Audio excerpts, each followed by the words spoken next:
Hey guys, no, magandang hapon.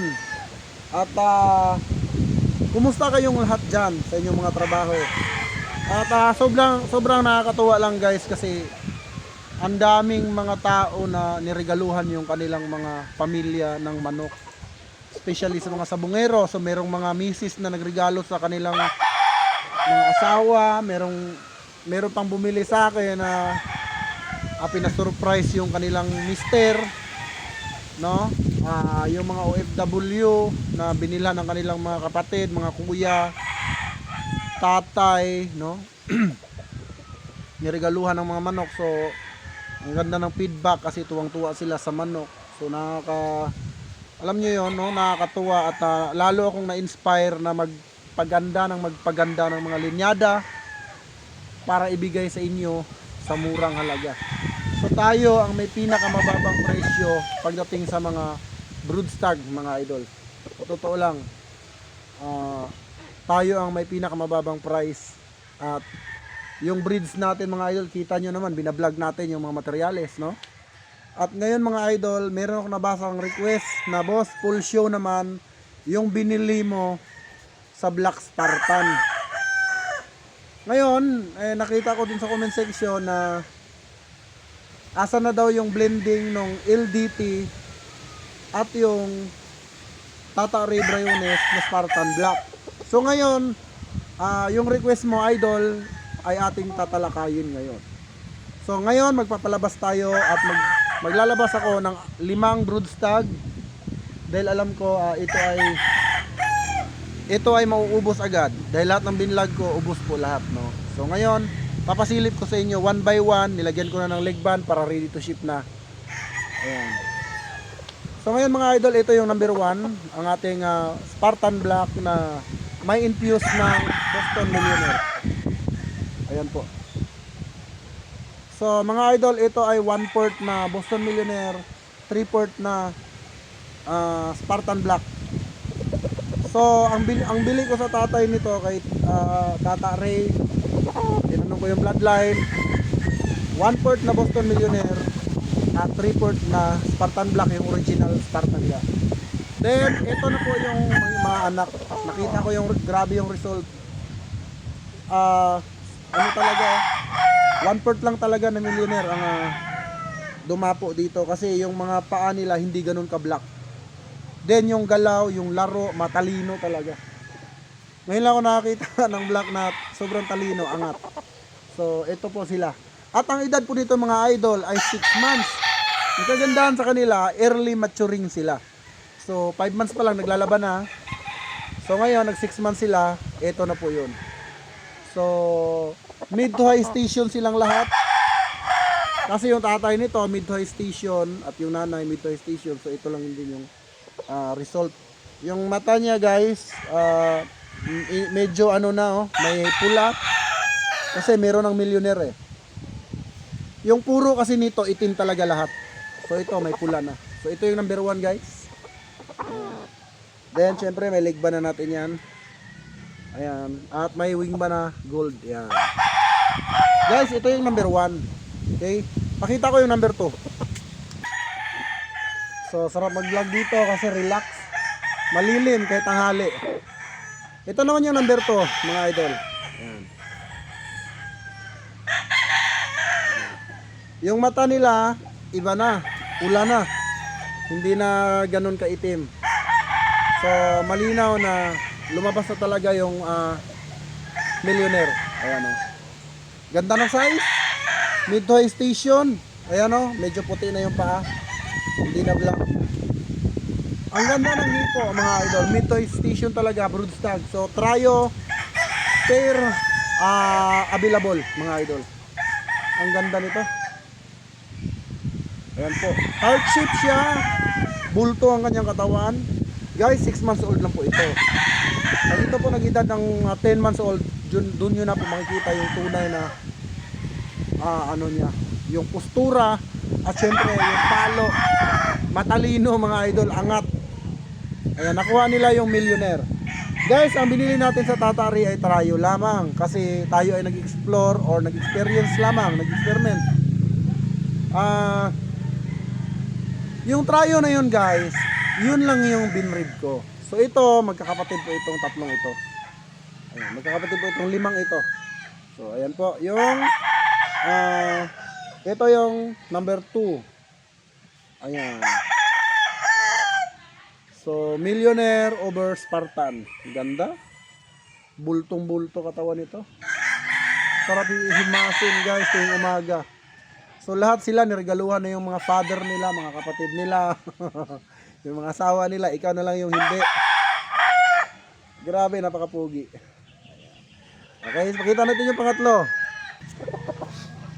Guys, ito naman yung pangatlo, makulit. Straight comb.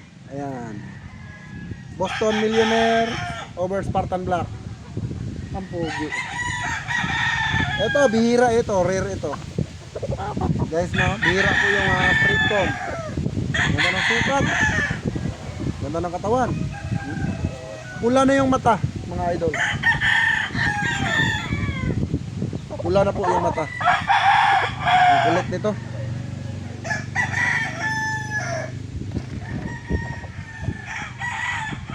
Ang ganda ng mukha, oh.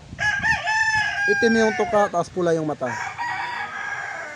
Iba na talaga pagka ano, may halong millionaire, tumatalino talaga. Alam niyo, observation ko sa millionaire mga idol, pag isang palo lang ginagawa niya, tapos pag in-infuse mo siya sa black, lalo siya tatalino. So ang tryo nito mga idol, ang tryo po nito or ang pair ay hindi nila kapatid, doon sa isang inahin. Ito sa cage number 1 ito. Ngayon ang ibibigay ko naman is yung sa cage number 2 na mga pulit, para sure ball tayo na hindi magkakapatid. Ayan guys, oh, ang ganda, oh. Ayan. So kung ano yung binlend, para na, pag bumili kayo nito guys, para lang din kayong bumili doon sa Tata Ray Brayones na Spartan ng Boston Black. Boston Millionaire over Spartan Black. So ganun lang po yung mangyayari. So alam niyo naman ang presyo ng Spartan Black. Okay? Kaya dito, affordable dito sa GTP. So, ganun lang din naman. Yung nanay at tatay nito, original. So, ito yung anak, same. Same lang din, mga idol. No? Ganun din naman yung sa kanila. Nag-breed sila dun lang sa kanila. O, isang lahi lang din. So, dito lang kasi murang-mura dito, affordable. Pang regalo. Number 3 ito, si Makulit. Ubod ng kulit. Number 4 naman tayo. Guys, ito naman yung number 4. Pula na yung mata. Millionaire sa Spartan. So, ganun lang din. Yung nanay at tatay nila ay original. So, anong resulta ng magiging anak? Kundi, same pa din. Parang mas gwapo pa nga ito sa magulang nila eh. Nakakatuwa lang guys kasi ang tatalino, grabe. Ang tatalino pala, iba ang ano. Iba talaga yung may dugong Boston na millionaire. Sobrang talino. Malupit ka talaga, idol LBT. No, grabe yung talino ng manok mo. Ganda ng katawan nito, oh. Ganda ng hipo. Mid to high station lang guys. Oh, cool. Uy. Ang ganda ng sukat. Guys, regaluhan nyo naman yung mga mother father nyo. Yung father nyo lang pala na sa bumero. Yung mga utol nyo na tinulungan kayo nung panahon wala kayo. Kumbaga, pampalubag-loob na siyempre magpapasko na. Tapos yung alam mo yung utol mo o kaya yung tatay mo lagi na lang natatalo, lagi na lang dihado, nababansagan na. Or ikaw naman or kung ilagay naman natin na nasa kalagayan mo na lagi ka na lang talo kasi ayaw mong mag-invest, ayaw bumili ng mahal na manok kasi marami namang mura. So hindi ka bumili ng mahal na manok tapos ang lakas mong pumusta. Di ba? Ikaw, idol, malakas ka pumusta tapos ayaw mo mag-invest. ka, di ba? Parang niloloko mo lang yung sarili mo kasi ang lakas mo pumusta. O kaya ang lakas mong magtrebisiya. Kung nag-breed ka ng quality, tapos pinustahan mo, masureball ka ba doon? Di ba? Alam nyo kasi mga idol, ako kasi mga idol, pag binili ko sa isang farm, ayaw ko haluan talaga. Yun yung mindset ko, no? Bakit ko pa ito hahaluan? Gustong gusto ko yung laro nung broodcock. Now, paano ko naman kukunin yung laro ng broodcock na gusto ko kung ngayon pa lang hinaluan mo na? Diba? Saka ka muna maghalo pag marami ka ng palabas na pure. Lalahanin mo idol, mas mahal ang pure kaysa battle. Ako nga, sa totoo lang, kung meron kayong puhunan o malaki yung kapital ninyo, pwede kayo mag-invest sa manok. Kasi hindi naman habang buhay mga idol ay malakas kayo. Hindi naman habang buhay andyan kayo sa trabaho nyo, malakas kayo. Masarap magtrabaho na mismo sa sarili mong teritoryo. Tulad ko, ako mga idol, hindi ako mayaman pero ang sarap ng buhay ko, sa totoo lang. Napakasarap ng buhay ko dito kasi pagising ko, yung mga manok ko nakikita ko. Although yung farm ko magkalayo pero masaya. Pero syempre ang plano ko yung farm ko pag-iisahin ko talaga mga idol. Sa totoo lang. Yun din yung plano ko. Ang sarap gumising sa umaga na makikita mo yung mga manok mo, ang gaganda. 'Di ba? At para naman dun sa mga nagsasabi sa akin na, "Uy, maglaban ka muna." Tapos na po ako diyan. Ngayon, meron namang nagsasabi na bago ka magbenta, gumawa ka naman ng sarili mong linyada. Maraming ganun hindi kasi nila adapt. No? Kung gusto mo talaga magkaroon ng magandang manok, meron nang gumawa para sa iyo Hindi mo na kailangan magpakahirap. Kailangan mo lang pera. Hindi mo na kailangan sabihin na ganito kasi yan mga idol. Kwentuhan ulit tayo. Kwentuhan ko lang kayo bago natin pakita yung last. Ganito kasi yan. Maraming mga haters talaga. Napansin nyo, sa 1,000 supporter, merong 10 hater. 10 lang. So lamang pa rin yung supporter kaysa haters. No? Sinasabi ng haters, gumawa ka muna ng sarili mong linyada bago ka magyabang. Hindi naman kami nagyayabang Tumutulong pa kami. Diba? Nga lang, hindi nyo tanggap yung pagtulong namin kasi gusto nyo maging katulad kami sa inyo na mga haters. Diba? So, gusto nyo maging katulad kami sa inyo, kaya nyo kami binabash. Pero sa totoo lang, sobrang dami namin natulungan ng mga backyard breeder. In the first place, yung pera kasi mga idol, andyan lang yan Ang daling kumita ng pera Pero yung makakita ka ng quality na manok na mura, at nakikita nyo naman yung vlog ko, no? Diba mga idol, ako lang ba ang may mahal na materyales? Marami kaming merong mamahaling materyales. Pero tignan nyo na lang yung presyo kung anong diferensya. Diba? So, karapatan din naman ng mga breeders na magbigay ng sarili nilang presyo kasi manok nila yan. Karapatan nila yon. Pero ako, ang ginagawa ko kasi presyong pangmasa talaga.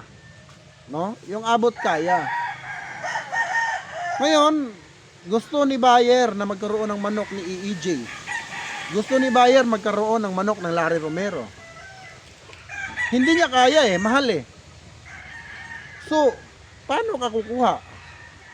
'Di ba? Paano ka kukuha kung mahal yung manok ng isang sikat? Ganito lang kadali. Ako yung gumawa ng tulay para maabot mo yung manok ng sikat. Kukunin ko ang manok ng sikat na yan. Kinuha ko yung manok ni Larry Romero. Diba? Kinuha ko yung manok ng EEJ. binread ko dito, hindi ko hinaluan, napunta sa inyo, anong manok nyo? EEJ din mga boss. Ganun lang yan. Diba?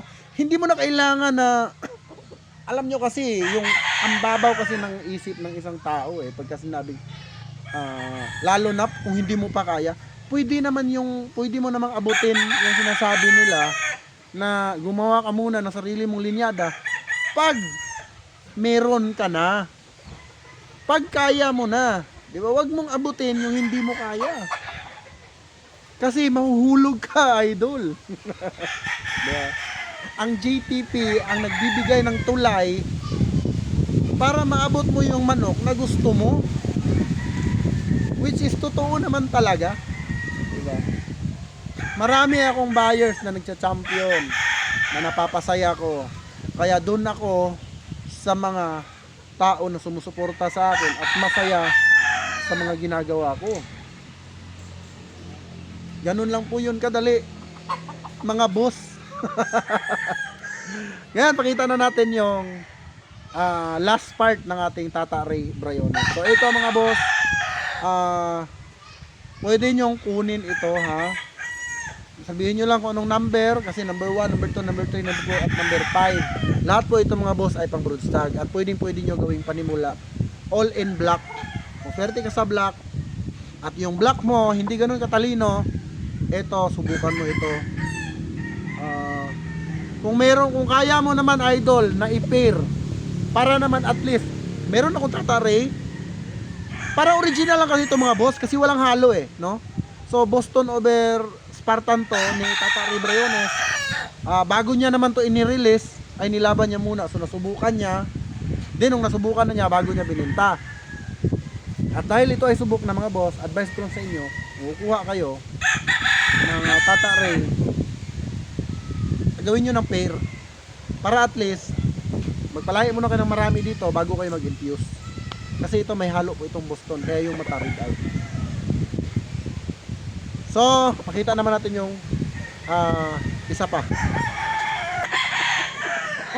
Ito po mga boss, ito yung number 5. Ang ganda din.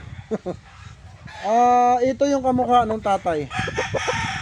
Ito number 5 ito. Ito. At saka yung number 1. Yung kamukha ng tatay. Ang ganda ng hipo.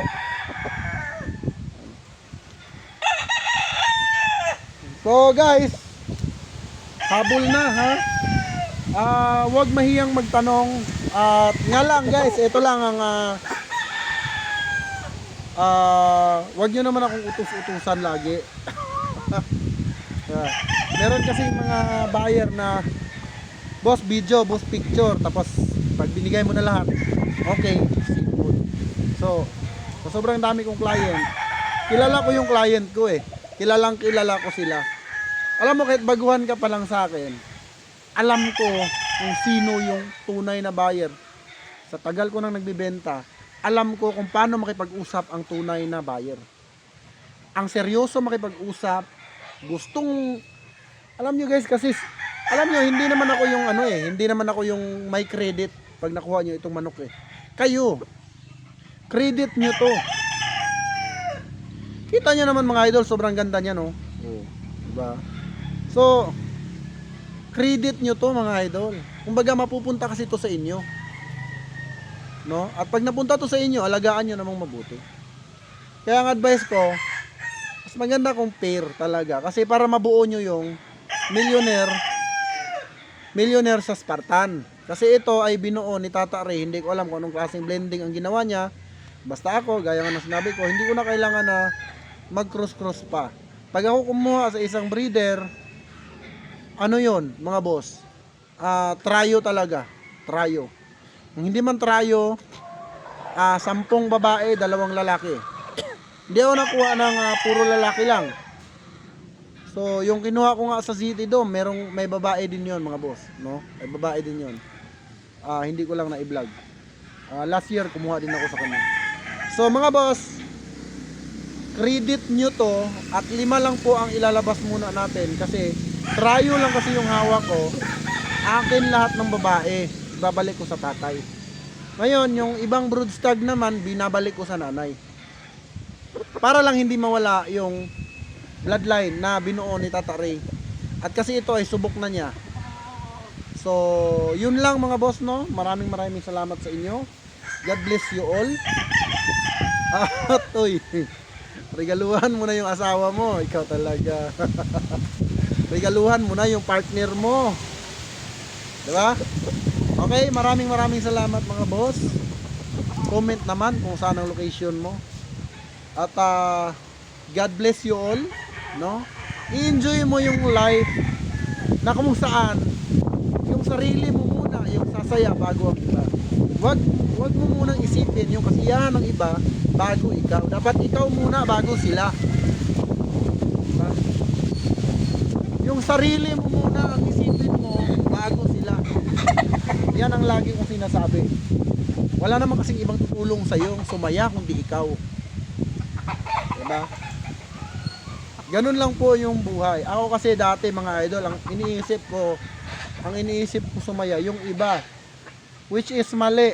Ayun, sobrang hirap ng buhay. Ngayon, nung inisip ko yung sarili ko, kung paano ko siya bubuuhin, nagulat na lang ako, may farm na ako. So ganun lang po kadali ang buhay. Gaya nga sinabi ko sa inyo, guys, nagsimula ako sa isang manok, sa pangit na manok. At ngayon, kita nyo naman yung resulta. Hindi ko in-expect guys. Hindi ko in-expect na mararating ko kung ano yung meron ako ngayon. Hindi talaga. Hindi ko in-expected. Pero ang sabi ko lang sa sarili ko, kailangan kong mabuo. So, buo na ako. Pagising ko kasi, andito lang ako sa loob ng farm ko eh. Hindi ko na kailangan na umalis pa eh. So, yun ang sarap sa pakiramdam. Maabot nyo rin yung naabot ko kung gagalingan nyo lang sa buhay. Pilipinas, sumabay ka na. Yan lang mga boss, maraming salamat. God bless you all and mabuhay ang bayang Sabongero.